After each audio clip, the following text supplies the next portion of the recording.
2026 సంవత్సరం కేంద్ర ప్రభుత్వం బడ్జెట్ను ప్రవేశపెట్టబోతా ఉంది. గత 11 సార్లు కూడా తెలంగాణ రాష్ట్రానికి సంబంధించి ప్రయోజనం కలిగే విధంగా దేశంలో 29 రాష్ట్రాలకు తెలంగాణకు గమనించినట్టయితే తెలంగాణకు అన్యాయం జరిగే విధంగానే కేంద్రము తెలంగాణకు బడ్జెట్లో నిధులు కేటాయించింది.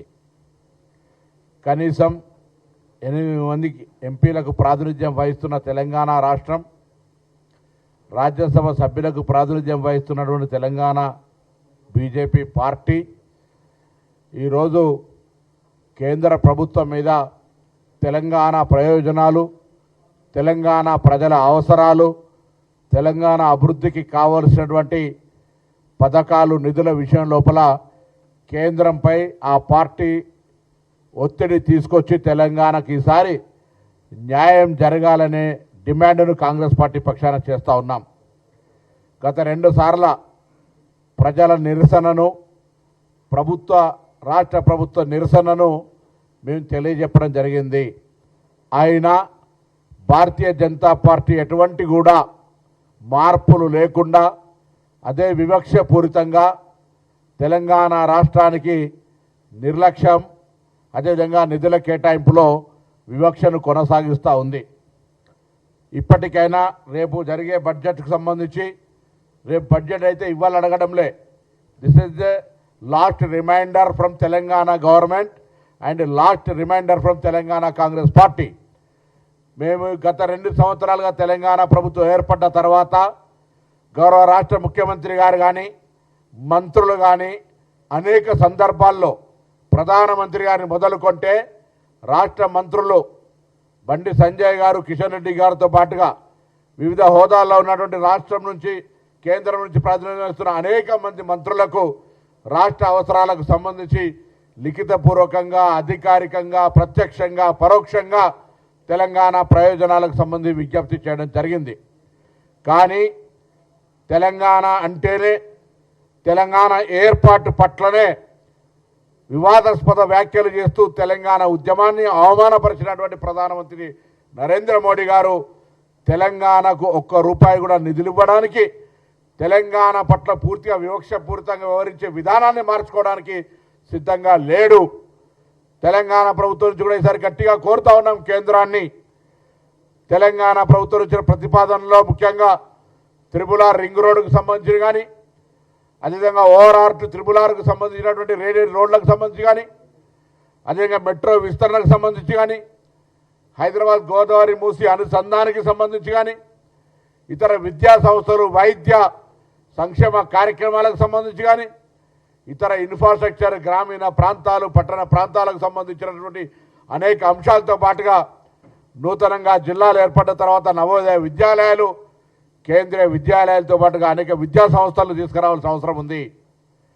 గతంలో టూరిజం మంత్రిగా చేసినటువంటి కిషన్ రెడ్డి గారు హైదరాబాద్ నుంచి ప్రాతినిధ్యం వహిస్తున్నప్పటికీ లేక్స్ అండ్ రాక్ సిటీ అయిన హైదరాబాద్ టూరిజం హెడ్ క్వార్టర్ కూడా ఈ యొక్క పథకాన్ని తీసుకురానటువంటి పరిస్థితి సందర్భంగా జ్ఞాపకం చేస్తూ ఉన్నాం. Temple tourism, health tourism, Hyderabad historical old city ఇది. దీనికి సంబంధించినటువంటి ఒక ప్రత్యేక ప్రాధాన్యత ఇచ్చేయాల్సిన అవసరం ఉంది. నిరుద్యోగ యువత సమస్య పరిష్కరించడానికి, అదేవిధంగా మాకు సముద్ర తీరం లేదు, డ్రై పోర్టుల ఇంప్రూవ్మెంట్కు సంబంధించి, లేదా గ్రామీణ ప్రాంతాల కనెక్టివిటీ పెంచడానికి ఎయిర్పోర్టులకు సంబంధించి ఈ విధంగా అనేక కార్యక్రమాలు చేయగలిగే అవకాశం ఉన్న దేశంలో అత్యంత చిన్న వయసు గల రాష్ట్రంగా 29వ రాష్ట్రంగా ఉన్న తెలంగాణ పట్ల ఆనాటి నుంచి, రాష్ట్రం ఏర్పడ్డ నాటి నుంచి ఈనాడు దాకా ప్రాతినిధ్యం వహిస్తున్న కేంద్రంలో అధికారంలో బీజేపీ పార్టీ తెలంగాణ పట్ల వివక్ష కొనసాగిస్తూనే ఉంది. మేము డిమాండ్ చేస్తూ ఉన్నాం. ఈరోజు తెలంగాణకు సంబంధించి గతంలో మీకు ఒక కారణం ఉండే, కేసీఆర్ గారు మేము కేంద్ర ప్రభుత్వాన్ని అడగం, కేంద్ర ప్రధానమంత్రి వస్తే కలవం అనేటువంటి ఒక నియంతృత్వ వైఖరి ఉండొచ్చు. కానీ గౌరవ ప్రధానమంత్రి గారు వచ్చినా, కేంద్ర మంత్రులు తెలంగాణకు వచ్చినా ప్రత్యక్షంగా గౌరవ ముఖ్యమంత్రి గారితో సహా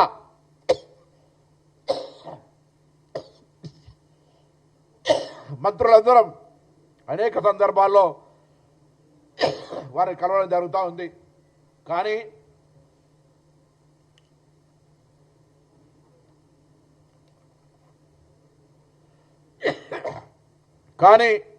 భారతీయ జనతా పార్టీకి మాత్రం ఎక్కడ కూడా ఇసుమంతా కూడా చలనం కలగడంలే. మేము అడుగుతున్నది ఏంటి, మా రాష్ట్రం నుంచి కడుతున్నటువంటి పన్నుల రూపంలో ఇస్తున్నటువంటి డబ్బు కానీ ఆదాయాన్ని కానీ మొత్తంగా తెలంగాణ అభివృద్ధి కొరకు ఖర్చు పడదు అని చెప్పడంలే. ఫెడరల్ సిస్టమ్, జాతీయ పార్టీకి సంబంధించినటువంటి పార్టీ పరిపాలిస్తున్న రాష్ట్రం, జాతీయ విధి విధానాలకు అర్థం కలిగినటువంటి పార్టీ. కానీ వివక్ష, నేను పక్క రాష్ట్రాలతో పోటీ కానీ పక్క రాష్ట్రాలకు ఇవ్వడాన్ని వ్యతిరేకించడం కానీ చేస్తలేను. కానీ జరుగుతున్నటువంటి పరిణామాలు తెలంగాణ ప్రజల, తెలంగాణ ఆకాంక్షలకు వ్యతిరేకంగా తెలంగాణను అవమానపరుస్తున్న విధంగా బీజేపీ చర్యలు ఉన్నాయి. అందుకని మరొకసారి కోరుతా ఉన్నా, ఫిబ్రవరి 1 ఆదివారం అయినప్పటికీ మీరు బడ్జెట్ పెడతా ఉన్నారు. కానీ మరి ఆ ఆదివారం పౌర్ణమి కూడా అవుతా ఉంది. రేపు పొద్దున పౌర్ణమి తెలంగాణకు వెలుగునిస్తుందా, పౌర్ణమి తెలంగాణకు ఈ భారతీయ జనతా పార్టీ చీకటి చేస్తుందా, రేపటి బడ్జెట్లో తెలుస్తుంది. తప్పకుండా కోరుతా ఉన్నాం. ఇలా రాష్ట్రం నుంచి వచ్చే పన్నులకు సంబంధించి ఫెడరల్ సిస్టంలో ఎవ్రీ రైట్ తెలంగాణ ప్రభుత్వానికి ఉంది. తెలంగాణ అభివృద్ధికి సంబంధించి గతంలో మాదిరిగా కాకుండా మేము అడుగుతున్నటువంటి ప్రధానమంత్రి గారికి అనేకమైనటువంటి లిఖితపూర్వక అంశాలు ఇచ్చినప్పటికీ మరి ఈ అంశం లోపల ఎక్కడ కూడా చలనం, ఏదో ఒకటో అడపా ఇచ్చుకుంటున్నా పోతున్నటువంటి పరిస్థితి. అందుకని మరొక్కసారి కోరుతా ఉన్నా, తప్పకుండా గ్రామీణ ప్రాంతాలకు సంబంధించి కానీ పట్టణ ప్రాంతాలకు సంబంధించి కానీ అదేవిధంగా రైల్వే కనెక్టివిటీకి సంబంధించి కానీ నూతనంగా రైల్వే ఏర్పాట్లకు సంబంధించి కానీ కేంద్ర ప్రభుత్వం నుంచి ఏవేవైతే రావాలో, కేంద్ర ప్రభుత్వం నుంచి రాష్ట్రానికి రావాల్సినటువంటి మా ప్రతిపాదనలకు సంబంధించి తప్పకుండా కేంద్రం నిధులు ఇవ్వాల్సిందే. తెలంగాణ ప్రజల ఆకాంక్ష ఇది. వివక్షకు గురవుతున్నటువంటి ఒక ఆవేదనతో ఉన్న తెలంగాణ ప్రజలకు ఈ బడ్జెట్లోనైనా అటువంటి ఆవేదనను తొలగిస్తారని ఆకాంక్షిస్తూ ఉన్నాం. భారతీయ జనతా పార్టీ నుంచి గెలిచిన ఎంపీలారా, మీ గొంతును విప్పండి. తమిళనాడు మాదిరిగా రాష్ట్ర రాజకీయాల్లో ఎన్ని అంశాలున్నా అంతర్గతంగా పోరాటం చేసుకుంటారు. కానీ ఢిల్లీకి వెళ్ళాల్సి వచ్చినాడు అందరూ కూడా ఐక్యంగా ఆ రాష్ట్ర ప్రయోజనాల కోసం పోరాడేటువంటి సంస్కృతి సాంప్రదాయం అక్కడ ఉంది. నేను తెలంగాణ భారతీయ జనతా పార్టీ నాయకత్వాన్ని, కాంగ్రెస్ పార్టీ నుంచి గెలిచిన ఎంపీలందరూ కూడా ఇప్పటికే మీ సహకారాన్ని అడుగుతూ ఉన్నారు. తెలంగాణ ప్రభుత్వం తరఫున కూడా పార్లమెంటు సభ్యులతో అనేక సమావేశాలు, రాష్ట్రంలో ఉన్నటువంటి అనేక అంశాలకు సంబంధించి మరి విపులంగా పవర్ పాయింట్ ప్రజెంటేషన్తో చర్చ, వారికి నివేదికలు ఇవ్వడం జరిగింది. అందులో పాల్గొన్నటువంటి గౌరవ పార్లమెంటు సభ్యులు భారతీయ జనతా పార్టీ వాళ్ళు కూడా రాష్ట్ర ప్రయోజనాలకు కలిసి వస్తామనేటువంటి కొన్ని సందర్భాల్లో చెప్పినారు. కానీ కేంద్రంలో ఉన్నటువంటి నాయకత్వం వివక్షపూరితంగా తెలంగాణ పట్ల మరి వారికి ఉండబడినటువంటి ఆ అకారణమైనటువంటి ద్వేషభావంతో మరి ఇక్కడ ఎందుకో నిధులు కేటాయిస్తలేరు.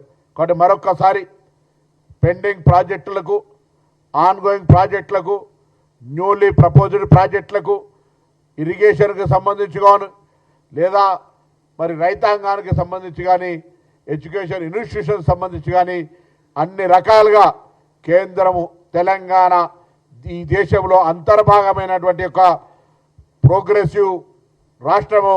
దీనికి అన్ని రకాలుగా ఈ రాష్ట్రం 2047 విజన్ పెట్టుకొని ముందుకు పోతున్నప్పుడు దానికి అనుగుణంగా కేంద్రం సహకరించాల్సిన అవసరం ఉంది. అది భారత్ ఫ్యూచర్ సిటీ కావచ్చు లేదా ఇంకొకటి కావచ్చు, అన్ని రకాలుగా రాష్ట్ర ఆలోచనలకు అనుగుణంగా కేంద్రం సహకరించాలని సందర్భంగా కోరుతా ఉన్నాం.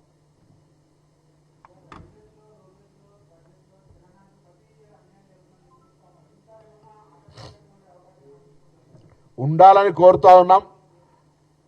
మేము శాసనసభ వేదికగా ఈ అంశాలన్నీ చర్చ చేసి తీర్మానం చేసి కేంద్ర ప్రభుత్వానికి నిరసన కూడా చెప్పినాం. భారతీయ జనతా పార్టీ నాయకత్వాన్ని ఇక్కడి నుంచి ప్రాతినిధ్యం వహిస్తున్న కేంద్ర మంత్రి నాయకత్వంలో ఢిల్లీకి వచ్చి అన్ని పార్టీల వాళ్ళం రాష్ట్ర ప్రయోజనాలకు సంబంధించి కేంద్ర ప్రభుత్వం మీద ఒత్తిడి తేవడానికి నాయకత్వం వహించి మార్గదర్శకత్వం వహించమని కూడా చెప్పినాం. కానీ చలనం లేదు. మేముగా పార్టీగా కాంగ్రెస్ అయినప్పటికీ తెలంగాణ ప్రభుత్వంగా ముఖ్యమంత్రి గారు కానీ మంత్రులం ఆయా శాఖలకు సంబంధించి తెలంగాణ ప్రయోజనాలకు సంబంధించి ఢిల్లీలో పెండింగ్ ఉన్నటువంటి అన్ని అంశాలను ఆమోదించి తెలంగాణకు న్యాయం చేయాలని కోరినప్పటికీ గత కంటిన్యూయస్లీ బడ్జెట్లలో తెలంగాణకు అన్యాయం చేస్తూనే వస్తూ ఉన్నారు. కనీసం రేపటి బడ్జెట్ ఆదివారం పౌర్ణమి కనీసం విశ్వాసం వాళ్ళంతా కూడా ఒక డిఫరెంట్ మెథడ్లు ఆలోచిస్తున్నప్పుడు తెలంగాణ ప్రజలకు ఒక వెలుగునిచ్చేటువంటి బడ్జెట్ కావాలి. యూనివర్సిటీలు ఉన్నాయి, యూనివర్సిటీలు అభివృద్ధికి కావచ్చు, ఇతరత్ర అనేకమైన విద్య వైద్య వ్యవసాయిక పారిశ్రామిక ఉపాధి అవకాశాలకు సంబంధించి అన్ని రకాలుగా సహకారం ఇవ్వాలని కోరుతా ఉన్నాం.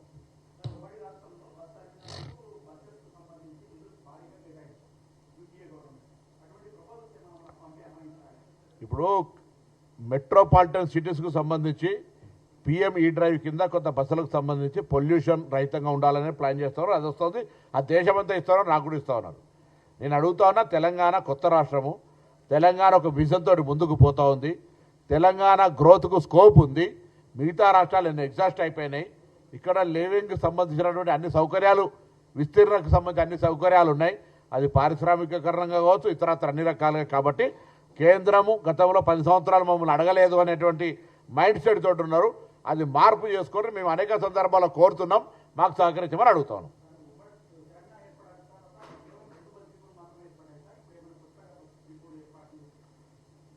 తెలంగాణ వచ్చిన తర్వాత ఇప్పుడు ఇది రాష్ట్ర సంబంధించిన బస్ డిపో ఏర్పాటు వచ్చాడు. ఇది సెంట్రల్కి వచ్చినా మాట్లాడుతున్నాం. బస్ డిపోలకు కేంద్రానికి సంబంధం లేదు. అవన్నీ కూడా రాష్ట్ర ప్రభుత్వం తరఫున మేము ఏర్పాటు చేస్తాం. ఆ మూసేస్తా అన్న ఆర్టీసీని మంచిగా చేసి అది మళ్ళీ ఒక సందర్భంలో మాట్లాడుకుందాం.